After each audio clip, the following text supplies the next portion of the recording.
Hello everyone, I am Aditya. I am going to present my second data science task given by Sparks Foundation. The task is on prediction using unsupervised machine learning.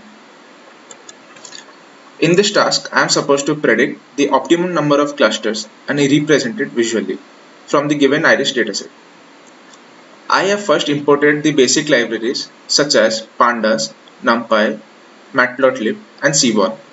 Pandas and numpy are used for data manipulation. Matplotlib and seaborn are used for data visualization. I have also imported some machine learning libraries such as train test split, label encoder, metrics, and k-means from the sklearn. About the dataset consists of three species of iris flowers such as Setosa, versicolor, virginica, on the four features such as sepal length, sepal width, petal length, and petal width. I have used k-means algorithm and divided the flowers into different clusters based on its features. So I have done some basic analysis of the dataset. First I have imported it and I found that the shape of this dataset is 150 rows into 6 columns. I have shown its first 5 rows, described its statistical info, and also found out the data type of the attributes. As you can see here, there are 6 attributes of different data types. Also have checked for the unique values in the dataset, and then I have done some pre-processing by checking its null values, checking for its categorical attributes, number of columns, and also I have noticed that in this dataset the ID attribute is not useful for our dataset.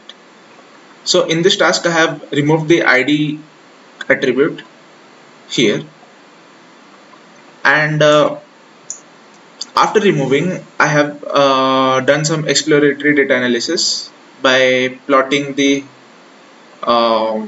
attributes using histogram, and I have shown its distribution. Next, I have shown its correlation matrix, and then I have done some data visualization. I have shown a data visualization of its pairwise relationship using pair plots. Next, I have used Boolean plots to describe its density across the dependencies. Next, I have separated the attributes and the targets.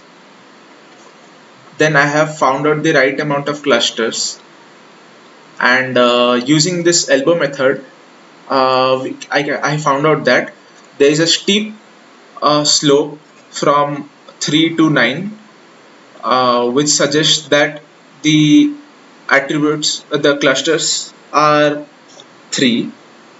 So I have used k-mean for three clusters and found out the centroid for each cluster. Next, I have done some visualization of the centroids, suggesting that we have found out the right amount of clusters.